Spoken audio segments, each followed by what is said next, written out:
La Primera Iglesia Bautista de Cumaná presenta Momento de Predicación. El púlpito de la Primera Iglesia Bautista de Cumaná. Un encuentro vital con la Palabra de Dios. Bienvenidos, amados hermanos, y todos aquellos que sintonizan este momento de predicación. Gracias por estar en sintonía, y desde la Primera Iglesia Bautista de Cumaná queremos saludarles a todos ustedes, amados hermanos, hermanas, y todos aquellos que sintonizan a través de Plenitud 94.7 FM y a través del canal Fe. Y yo quiero hoy hacerte una pregunta. ¿Cuál es la imagen que tú tienes acerca de Jesús? ¿Qué te enseñaron tus padres, tus abuelos, o la cultura, o el país, o donde tú has crecido? ¿Cuál es la imagen acerca de Jesucristo? ¿Jesucristo es solamente para ti un buen maestro? ¿Jesucristo es para ti una persona que fue crucificada y guindada y que permanece allí en un madero, en un crucifijo? ¿Es Jesucristo para ti un amuleto solamente, algo que te da suerte? Pues déjame decirte que en este momento de predicación yo quiero demostrarte que el testimonio de poder, soberanía y verdad de Jesús es para que creas en Él como tu Salvador personal. Y en este momento yo quiero invitarte a que vayas al Evangelio de Juan, o pongas atención al Evangelio de Juan, capítulo 10, versos desde el 39 hasta el 42. Usted ubique allí en su Biblia, estimado hermano, hermana, Evangelio de Juan, capítulo 10, versos desde el 39 hasta el 42. Y dice la palabra del Señor de la siguiente manera: procuraron otra vez prenderle, pero él se escapó de sus manos y se fue de nuevo al otro lado del Jordán, al lugar donde primero había estado bautizando Juan, y se quedó allí. Y muchos venían a él y decían: Juan, a la verdad, ninguna señal hizo, pero todo lo que Juan dijo de éste era verdad. Y muchos creyeron en él allí, en ese lugar. Ahora, mis amados hermanos, y todos aquellos que están recibiendo este mensaje, la primera verdad que yo quiero transmitirte en este momento de predicación es lo siguiente: Cristo el Señor es todopoderoso y soberano. Esa es la primera verdad que yo quiero transmitirte, que quiero enseñarte, quiero mostrarte a través de las Escrituras. Dice la palabra del Señor que procuraron otra vez prenderle, es decir, atraparle, tomarle, apresarle, capturarle. Sin embargo, se les escapó de sus manos. ¿Quiénes querían detener al Señor Jesús? Pues evidentemente yo he estado predicando en el Evangelio de Juan en este tiempo, y si usted ha seguido la secuencia de las predicaciones, fácilmente usted se puede responder esta pregunta. Pero yo quiero, para aquellos que no han recibido aún este mensaje y que apenas están comenzando a sintonizar o a recibir o están acá por primera vez, Jesús ha estado hablando con un grupo de judíos incrédulos y que se negaban a creer en las obras y en Cristo el Señor como el Redentor de la nación de Israel.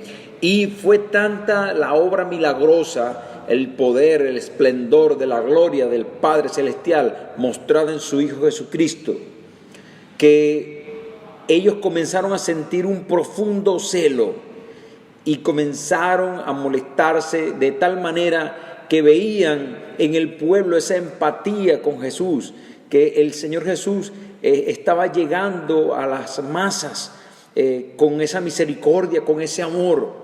Su mensaje, pues, transformador de vida, de poder.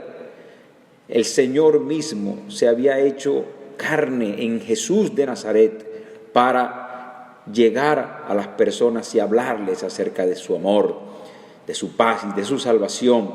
Pero esta gente se negaba a recibirlo y por lo tanto procuraron prenderle, dice la versión Reina Valera, es decir, procuraban apresarle. ponerlo preso. Y no pudieron porque Él es Dios. Jesucristo es Dios, es el Señor y es todopoderoso. Y yo les voy a mostrar una serie de versículos en los cuales se demuestra fehacientemente que la voluntad del Señor se cumple en su soberanía. Él es soberano, es decir, el Señor hace conforme a su voluntad y no conforme a la voluntad del hombre. Jesús no está supeditado a lo que tú quieras que Él haga. Jesús tiene un plan perfecto para su creación y tiene propósito para tu vida y para la mía, y eso nosotros no lo podemos violentar. De la misma manera, esta gente procuraba detener al Señor Jesús antes del tiempo preestablecido por Dios, pero no podían. Juan 7:30, Evangelio de Juan capítulo 7, verso 30, dice que entonces procuraban prenderle, esta misma palabra, procuraban atraparle, pero ninguno le echó mano, porque aún no había llegado su hora. El Señor tenía establecido una hora para ir a la cruz del Calvario. El Señor Jesús tenía una hora en la cual sería apresado, sería tomado por estos judíos, por este concilio de religiosos judíos para llevarlo a la cruz del Calvario. Pero no era en el momento que esa gente quería, sino era en el momento de Dios, en el tiempo de Dios. Y hay dos palabras en griego que denotan el tiempo. Una es el cronos. Cronos es de donde deriva la palabra cronómetro que hoy tenemos, que usamos hoy día, la palabra pues para medir el tiempo, para denotar el tiempo humano, las 24 horas, ¿sí? El tiempo que nosotros contabilizamos, minutos, segundos, horas. Ese tiempo es cronos, del griego, cronos, es nuestro tiempo, donde nosotros nos manejamos y nos conducimos. Pero el Señor tiene un tiempo que le pertenece a Él, que es inherente a Él y que Él lo maneja, y es el kairos de Dios. El kairos es el tiempo que no está supeditado, no está sujeto a tu voluntad ni a la mía, sino es al tiempo de Dios. Y es cuando se dice el tiempo de Dios es perfecto, evidentemente es así, y ese es el kairos de Dios. Y aquí estamos viendo esto. Los judíos procuraban apresar a Jesús, pero no podían porque no era el tiempo, y se les escapaba no porque Jesús usaba de una astucia humana, no porque el Señor Jesús tenía una habilidad, como vemos en esas películas de acción, que estos hombres protagonistas ninguna bala le puede dar, nadie lo puede atrapar, siempre se escapan con éxito debido a sus son superdotados. Y de esta manera se escapan y brincan y saltan y nunca los pueden tomar. No, hermanos, es porque el Señor Jesús tenía un tiempo establecido para ir a la cruz del Calvario. Y ese era el kairos de Dios. Ahora, el Señor tiene un tiempo también para ti y para mí. Y Eclesiastés es claro en eso. El libro de Eclesiastés en el Antiguo Testamento. Y durante todo y a través de todo ese libro nosotros podemos ver la expresión, pues que todo tiene su momento, todo tiene su tiempo debajo del sol. Tiempo para nacer, tiempo para morir, tiempo para reír, tiempo para llorar. Todas las cosas tienen su tiempo, y ese tiempo lo maneja es el Señor, porque Él es todopoderoso y Él es soberano también. Entonces estos hombres estaban pretendiendo apresar al Señor de gloria, al Dios omnipotente, con sus fuerzas finitas, usando del poder político y religioso que tenían en ese momento, pero simplemente no podían, porque Jesús era y es todopoderoso, y Jesús era y es soberano. Las cosas se hacen cuando Él diga y no cuando usted o yo digamos.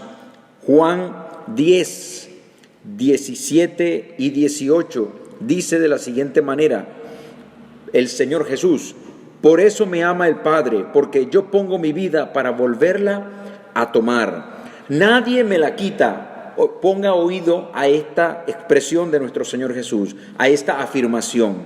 Nadie me la quita, sino que yo de mí mismo la pongo. Tengo poder para ponerla y tengo poder para volverla a tomar. Este mandamiento recibí de mi Padre. El Señor Jesús tiene y tenía la autoridad para poner su vida y volverla a tomar. A Jesús no lo mataron. Popularmente se dice, porque aquellos que mataron a Jesús. Pero la verdad, hablando bíblicamente y teológicamente, a Jesús no lo mataron en el sentido de que lo forzaron y le quitaron su vida en contra de su voluntad. El Señor Jesús entregó su vida y la volvió a tomar. El Señor Jesús, de su voluntad, Él entregó su vida voluntariamente. Estos hombres que lo llevaron a la cruz simplemente cumplieron su papel profético, aquello que estaba predestinado, preestablecido por el Señor, que tendría que acontecer para la salvación tuya y la mía. Recuerdo que quien debía estar en esa cruz era usted y yo, la humanidad entera, pecadora, caída, separada de Dios, culpable en delitos y pecados. Pero Jesús vino para tomar tu lugar y el mío. Y entonces, en vez de usted o yo ir a esa cruz, el Señor Jesús fue a esa cruz en nuestro lugar. Y por eso el Señor Jesús tenía un momento, un tiempo para entregar su vida. En el sentido literal, por supuesto que a Él lo mataron. Pero la verdad intrínseca en este hecho es que el Señor Jesús está entregando su vida voluntariamente. Y así también lo demuestra el evangelista Juan en el capítulo 19, verso 30, cuando el Señor Jesús dice: consumado es. Y habiendo inclinado la cabeza, entregó el Espíritu. El Señor Jesús entregó el Espíritu voluntariamente. Él puso su vida para el rescate de la nuestra, pero así como la entregó, Él también la volvió a tomar en el tercer día y resucitó y vive y reina para siempre. Por eso es importante con este pasaje y con esta verdad, yo lo que quiero es corregir las posibles desviaciones que se encuentran arraigadas en la mente de algunos de ustedes, los cuales pueden tener una imagen, una percepción de Jesús que está todavía guindado en un madero. Un Jesús débil, un Jesús raquítico, que está allí como inerte, sin fuerza, sin poder, sin gloria y como derrotado. No, Jesucristo el Señor es todopoderoso, no podían tomarle, no podían hacerle daño, se escapaba de entre sus manos porque simplemente Él también tenía una hora, un momento, y en el kairos de Él, en el tiempo de Él, que es perfecto, Él en su soberanía entonces entregaría su vida para rescate de la nuestra. Y por lo tanto el Señor también tiene todo bajo su potestad, bajo su autoridad. Y usted puede estar tranquilo, amigo y amiga, hermano, hermana, que ya se ha entregado a Cristo el Señor. Usted debe estar tranquilo y descansar en el poder y la soberanía de Dios, porque aun cuando las luchas y las pruebas están acechando y pudiéramos estar pasando por momentos difíciles, mis amados hermanos, todo está bajo la autoridad suprema de nuestro Señor. Nada ni nadie se le escapa de sus manos. Si aún usted no ha recibido a Cristo, es momento de que usted se entregue al Señor. Es momento que usted busque refugiarse en Jesucristo, que es todopoderoso, que es soberano y que tiene todas las cosas bajo su autoridad y dominio. También en Juan capítulo 11, verso 49 hasta el 53 está revelado una verdad en cuanto al manejo de los tiempos y de las personas que también el Señor Jesús en su soberanía ejerce. Juan 11, 49 al 53 dice: entonces Caifás, uno de ellos, sumo sacerdote, aquel año les dijo: vosotros no sabéis nada, ni pensáis que nos conviene que un hombre muera por el pueblo, y no que toda la nación perezca. Esto no lo dijo por sí mismo, sino que, como era el sumo sacerdote aquel año, profetizó que Jesús había de morir por la nación. Y no solamente por la nación, sino también para congregar en uno a los hijos de Dios que estaban dispersos. Así que desde aquel día acordaron matarle. Caifás, un hombre que tenía una posición, un rol de liderazgo religioso, pero que estaba abiertamente en contra de Jesucristo, nuestro Señor, el Mesías, que había sido dispensado por Dios para ellos y después para toda la humanidad, para alcanzar salvación, estaba siendo desechado, despreciado, y aún más ellos estaban, desde ese momento acordaron matar a Jesús, pero lo que ellos no sabían era que estaban siendo instrumentos proféticos del Señor, estaban cumpliendo la profecía que ya se había dado. Caifás fue un instrumento de Dios también, y él profetizó, cumplió la palabra al decir que tenía Jesús que morir por todo el pueblo, y no solamente por el pueblo, sino por toda la humanidad. Él, con sus labios, sin darse cuenta, estaba cumpliendo la profecía bíblica. ¿Y qué es lo que yo quiero denotar con esto? Que aún los paganos, los inconversos, los incrédulos son usados por Dios para cumplir su propósito. Todos están bajo la autoridad soberana del Señor, el creyente y el impío también, y todo es usado por el Señor para su gloria y para su honra.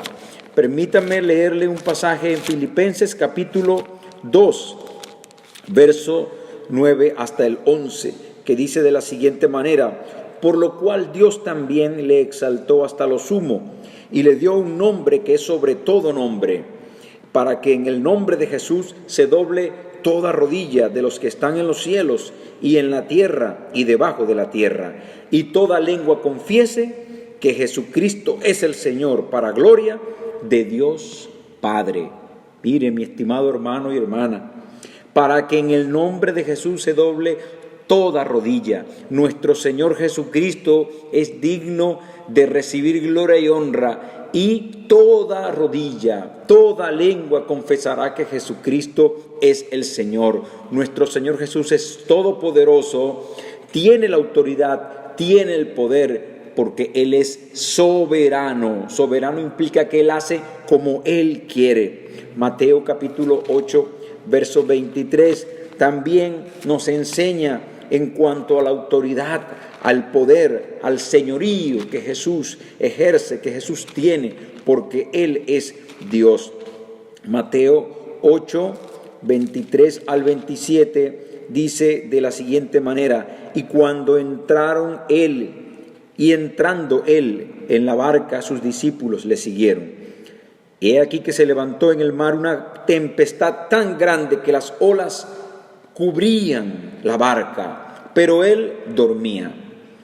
Y vinieron sus discípulos y le despertaron, diciendo: Señor, sálvanos, que perecemos. Él les dijo: ¿por qué teméis, hombres de poca fe? Entonces, levantándose, reprendió a los vientos y al mar, y se hizo grande bonanza. Y los hombres se maravillaron, diciendo: ¿qué hombre es este, que aún los vientos y el mar le obedecen? Jesús calma la tempestad y dejó atónitos a sus discípulos. ¿Quién es este que aún los vientos y el mar le obedecen? Jesús de Nazaret no solamente mostró su autoridad y su poder al demostrar que los líderes religiosos no podían apresarle y tomarle en el momento que ellos querían, sino que también demostró de diversos modos y en diversos acontecimientos, y en especial le traigo en este momento de predicación, cuando el Señor Jesús demuestra ser el Señor que tiene la autoridad de la creación, porque todas las cosas en Él fueron hechas y por Él y para Él. Y por eso el Señor en ese momento le recrimina la falta de fe, porque aún estando Él en la barca, el Señor, el Dios creador de todas las cosas, los discípulos entraron en pánico y clamaron a Él. Eso fue lo bueno, clamaron a Él: sálvanos, Señor. Y Jesús, con autoridad, demostrando que es todopoderoso, que es soberano y que la tierra le obedece, dijo: cálmense, y la tempestad cesó. Usted que está en Cristo, no es necesario que ande angustiado, afligido, atormentado, con aquella enorme cantidad de ansiedad en su corazón, pensando qué va a ser de usted, de su familia, del futuro que le ha de venir, porque usted está en la barca con Jesús. Pueden venir las tempestades, las dificultades y los problemas, pero mi estimado hermano, usted debe estar tranquilo y descansar en el Jesucristo en el cual usted creyó. Usted no creyó en Jesucristo derrotado, en un Cristo que permanece guindado en una cruz, un Cristo inerte. Usted ha creído en Jesús de Nazaret, el Dios omnipotente, que se enseñorea de todas las cosas, el cual aún los vientos y el mar le obedecen, el cual tiene la autoridad y merece toda la gloria y la honra. Ahora, la segunda verdad que yo quiero traerle en este momento de predicación es que Jesús es veraz, Jesús es verdadero. Vamos nuevamente al Evangelio de Juan, capítulo 10, verso 40 y 41, y dice: y muchos venían a él y decían: Juan a la verdad ninguna señal hizo, pero todo lo que Juan dijo de éste era verdad. Se fue a Betábara, una región en la cual había estado predicando Juan el Bautista, aquel que vino antes de Jesús. Y en el Evangelio de Juan capítulo 1, verso 28, se describe la aparición de Juan el Bautista, la entrada en escena de Juan el Bautista y también el testimonio que él dio. El verso 15 dice que Juan dio testimonio de él. El versículo 15 del capítulo 1 de Juan. Juan dio testimonio de él y clamó diciendo: este es de quien yo decía, el que viene después de mí es antes de mí, porque era primero que yo, porque de su plenitud tomamos todos, y gracia sobre gracia. Vamos al verso 19, el verso 20. Confesó y no negó, sino confesó: yo no soy el Cristo. Juan el Bautista hablando, testificando a la nación de Israel. Y le preguntaron: ¿qué pues? ¿Eres tú Elías? Dijo: no soy. ¿Eres tú el profeta? Y respondió: no. Le dijeron: pues, ¿quién eres para que demos respuesta a aquellos que nos enviaron? ¿Qué dices de ti mismo?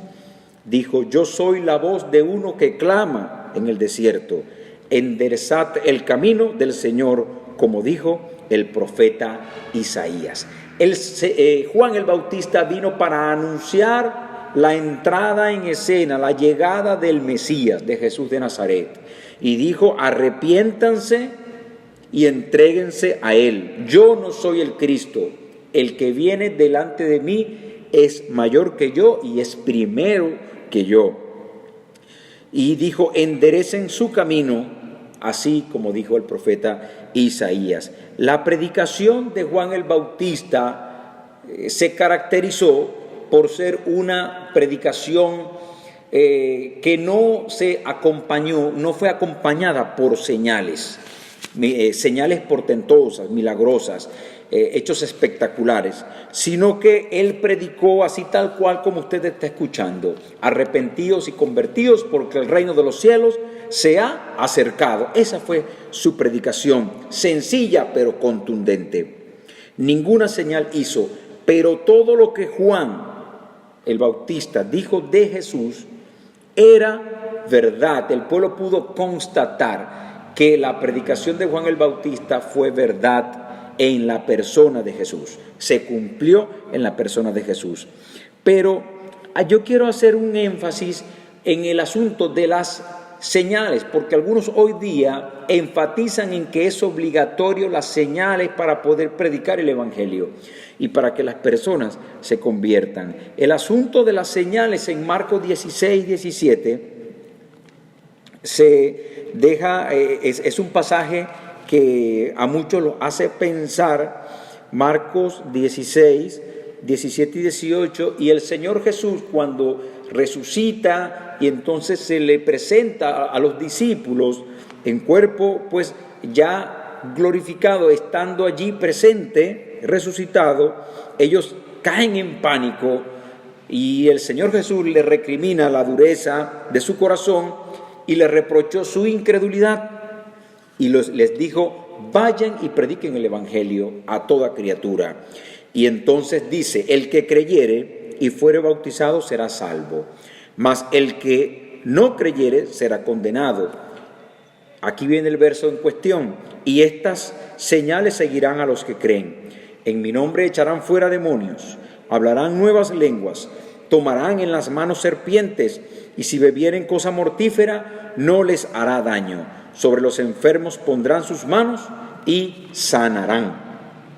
Ahora bien, en este versículo hay al menos 3 interpretaciones y yo voy a pegarme a una cuarta interpretación o aplicación de este pasaje. Primero, hay algunos que piensan que esta porción de la palabra es literal, debe aplicarse para todos los cristianos en todos los tiempos, incluyendo el tiempo de hoy. Es decir, todos los creyentes están bajo esta señal, bajo esta palabra que dice que aún podrán tomar serpiente con sus manos. Y bueno, evidentemente que lo que deja ver el Señor es que la serpiente le va a morder y no le va a hacer nada el veneno.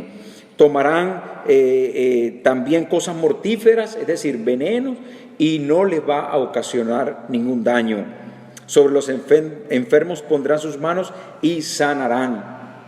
Pero hay un problema con esta interpretación. Es lógico y evidente que si usted toma alguna sustancia tóxica, le va a hacer daño. Y advierto a los niños que puedan estar recibiendo este mensaje: no hagan eso en ningún lugar, ni en casa. Esto lo dejo claro. Cualquier bebida debe ser autorizada por sus padres para que ustedes la puedan tomar. Pero volviendo al tema, hay un problema con la interpretación literal en cuanto a que estas señales acompañarán a todos los cristianos en todos los tiempos. Hoy día, si usted que es creyente toma algo mortífero, le va a hacer daño. Si usted toma una serpiente, lo muerde, le va a hacer daño.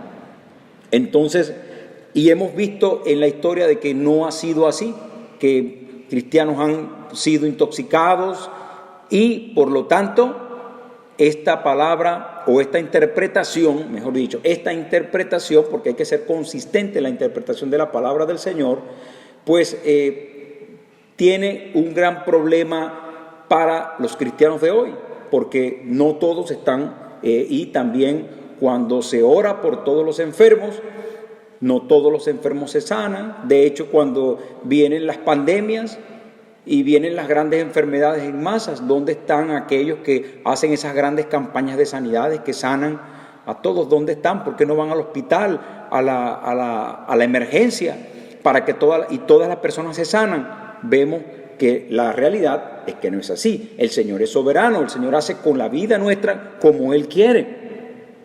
Ahora bien, también hay una interpretación de Marcos 16, 17 que dice que era solo para los apóstoles. Pero vemos también en el texto de Marcos que no es solo para los apóstoles, porque dice: el que creyere. Y ya estos apóstoles habían creído, ya estos discípulos del Señor habían creído en Jesús, y por lo tanto esto de que aquellos que van a creer y serán bautizados, estas señales le acompañarán. Entonces no es solamente para los apóstoles, sino que vemos por el contexto que otro grupo iba a ser, le iba a acompañar, iban a ser evidentes estas señales. Está una tercera interpretación que dice que solamente la generación de los apóstoles y aquellos que creyeron por la palabra de los apóstoles, esa primera generación, iba a ser acompañada con estas señales para la plantación de la iglesia cristiana. Recuerden ustedes que cuando Jesús dice esta palabra, todavía la iglesia no había iniciado, sino que inicia un poco luego en el Pentecostés. Entonces, que estas señales iban a acompañar a los discípulos, a los apóstoles y a los que iban a creer por la predicación de los apóstoles, a esa primera generación. Y luego, cuando esa primera generación murió, esas señales cesaron. Esa es la tercera interpretación. Pero yo quiero inclinarme por un cuarto punto de vista, que es aquella que deja realmente la autoridad y respeta la soberanía del Señor, porque dice el Salmo 135:6, todo cuanto el Señor quiere lo hace, en los cielos y en la tierra, en los mares y en todos los abismos. El Señor es soberano y el Señor hace como Él quiere. Yo creo que estas señales acompañaron a los primeros cristianos para la plantación de la iglesia cristiana de una manera extraordinaria, de una manera sobrenatural. Vemos en el caso de Pablo que cuando su embarcación iba navegando hacia Roma y su embarcación encalló y naufragaron, llegaron a la isla de Malta y allí una serpiente lo mordió y no le hizo nada. Y la gente esperaba que muriera y no murió. Esto abrió puertas al evangelio, sanó al jefe de esa localidad, el cual estaba gravemente enfermo. El Señor lo usó para sanar. Vemos a Pedro levantando al paralítico. Y todos estos hombres hicieron grandes señales y prodigios, las cuales abrieron de una manera sobrenatural las puertas para el evangelio, para la plantación de la iglesia cristiana, para el inicio de la era cristiana. Sin embargo, yo pienso que hoy, y me distancio de aquellos que piensan que esas señales, que el Señor ya no puede sanar, que el Señor ya no puede proteger a los suyos, a un misionero que esté intrincado en una selva predicando la palabra y llegue una araña venenosa o una serpiente y lo hiere, que el Señor le pueda salvar y rescatar. Hemos escuchado y he sabido de primera mano, he conocido de primera mano cómo el Señor ha provisto de manera milagrosa alimentos a hermanos, que les ha llegado el alimento. Sé de primera mano de hermanas que han estado en difícil situación y se les ha terminado el gas y han orado y el Señor ha provisto el combustible para su cocina de manera sobrenatural. Hemos conocido y hemos visto acá en la primera iglesia bautista cómo el Señor ha sanado a hermanos y hermanas, y cómo Dios ha guardado y protegido de manera sobrenatural a sus hijos, a nosotros. Creo que muchos hermanos acá en la iglesia tenemos testimonio de la intervención sobrenatural del Señor en nuestras vidas y en la vida de la iglesia para cumplir un propósito especial. Creemos que el Señor hace como Él quiere, y yo estoy seguro que el Señor hoy puede hacer la obra milagrosa, puede sanar, puede proteger y guardar a sus siervos de cualquier veneno que alguna persona quiera, porque una persona quiera infringir daño en su siervo, en algún pastor, en algún misionero, en algún ministro de la palabra. Yo creo que el Señor le puede guardar porque el Señor tiene un propósito claro con tu vida, con la mía, y nada ni nadie va a poder truncar la obra del Señor, el propósito del Señor, el plan de Dios. Lucas 10, 17 al 20 también establece algo claro en cuanto a la prioridad de las señales. El Señor Jesús había enviado a los 70 a predicar en el inicio del tiempo de la predicación, en ese entrenamiento que estaban recibiendo los discípulos. Y volvieron los 70 con gran gozo, diciendo: Señor, aún los demonios se nos sujetan en tu nombre. Y les dijo: yo veía a Satanás caer del cielo como un rayo. He aquí os doy potestad de hollar serpientes y escorpiones, dice el Señor Jesús. Y sobre toda fuerza del enemigo, y nada os dañará. Pero no se regocijen de que los espíritus se les sujeten a ustedes, sino regocíjense de que sus nombres están escritos en los cielos. El Señor Jesús evidentemente y claramente deja establecido que más importante es la salvación del hombre, más importante es la salvación de tu alma, más importante es entregarte a Cristo que recibir una sanidad física. Es una gran bendición recibir la sanidad, pero muchos han sido sanos por el Señor y no obedecen su palabra. Conozco específicamente un caso de una muchacha que estaba en el hospital 5 meses con el fémur, el hueso de la pierna partido, esperando operación. Y una noche testifica ella que el Señor le sanó. Sintió que el Señor soldó el hueso y el otro día, efectivamente, estaba sana, podía caminar. Eso es un testimonio verdadero. Pero, lamentablemente, mis hermanos, esa muchacha no quería andar en obediencia al Señor. No se había entregado a Jesús. ¿De qué valió la señal? ¿De qué valió esto? Si solamente es para un momento, unos años solamente. Y no digo que no sea una gran bendición el orar por los enfermos y recibir la bendición de la sanidad, pero aún más allá de eso, más importante y trascendental es recibir la mayor señal y el mayor prodigio, que es la salvación de nuestra alma, el perdón de nuestros pecados. Y es lo que el Señor Jesús le deja claro a los discípulos: regocíjate no de que puedas hacer grandes señales, sino que tu nombre está escrito en el libro de la vida, que eres salvo y que has sido perdonado. En este sentido, pues, los buscadores de señales, están los buscadores de señales, aquellos que solamente andan buscando ver una demostración espectacular de parte de Dios, pero su corazón está lejos de obedecer al Señor. Aquellos que buscan un milagro financiero, salir de todas sus deudas, pero no quieren ir en pos de Jesús y obedecer a Jesús. Aquellos que quieren recibir la sanidad de su cuerpo, pero su corazón está apartado de Dios. No quieren arrepentirse de sus pecados. Y a esos el Señor Jesús le dio una palabra también. En Mateo 12:38, el Señor Jesús a aquellos buscadores de señales le dice de la siguiente manera. Mateo 12:38, el Señor les dice: entonces respondieron algunos de los escribas y de los fariseos diciendo: Maestro, deseamos ver de ti señal. Él respondió y les dijo: la generación mala y adúltera demanda señal, pero señal no le será dada sino la señal del profeta Jonás. Esa es la respuesta del Señor Jesús a aquellos que están buscando señales. La señal del profeta Jonás. ¿Y cuál es la señal del profeta Jonás? Jonás estuvo en el vientre de un pez, de un gran pez, 3 días, y luego fue vomitado, expulsado por ese pez. Jesús de Nazaret estuvo 3 días sepultado y luego tomó su vida y resucitó para ahora vivir eternamente y para siempre en gloria eterna.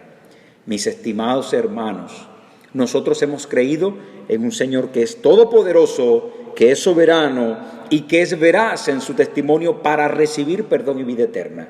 Y usted, amigo o amiga, que anda buscando señales, a usted lo que se le está dando es la señal del profeta Jonás. Crea en Jesús de Nazaret, que vino, habitó entre nosotros, en esta humanidad, y murió. Fue sepultado y resucitó y ahora vive eternamente y para siempre. Esa es la gran señal la cual se le está dando, se le ha dado a esta generación. Y cuando usted vea una señal milagrosa es para que usted crea en Cristo, pero no para que solamente esté buscando señal tras señal. Y cuando no está la señal, entonces su alma desfallezca, porque pareciera que ahí no está Dios. De ninguna manera. Crea en la señal de Jonás. Jesús de Nazaret, el cual vino y murió por ti en la cruz, y estuvo sepultado 3 días, y fue resucitado, y ahora vive y reina para siempre. Deposita tu fe en Jesús. Él puede salvarte en este momento. Si usted desea entregar su vida a Jesús, yo te invito a que hagas esta oración. Romanos 10:10 dice: porque con el corazón se cree para justicia y con la boca se confiesa para salvación. Confiesa en este momento y dile al Señor así: Padre eterno, en este momento estoy delante de tu presencia, me entrego a ti, reconozco que he pecado y te pido perdón. Pido que me des la vida eterna, que escribas mi nombre en el libro de la vida. Gracias por tu perdón y tu salvación. Gracias por darme tu Espíritu Santo, el cual me guiará a toda verdad. En el nombre de Jesús, gracias. Amén y amén. Que el Señor te bendiga y que el Señor te guarde.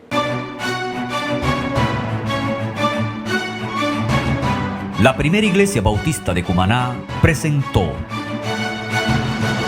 Momento de Predicación, un encuentro vital con la palabra de Dios. El púlpito de la Primera Iglesia Bautista de Cumaná. Porque no es con nuestras fuerzas. Yo me alegré con los que me decían, a la casa del Señor iremos. Te invitamos a celebrar con nosotros a Cristo, la razón para vivir y el camino para llegar a Dios. Todos los domingos a las 9 de la mañana en la Primera Iglesia Bautista de Cumaná, Avenida Panamericana, número 109. Es tiempo de alabar a Dios. Mis amados hermanos, la cosecha está lista, es urgente y es ahora. Y el Señor te quiere usar a ti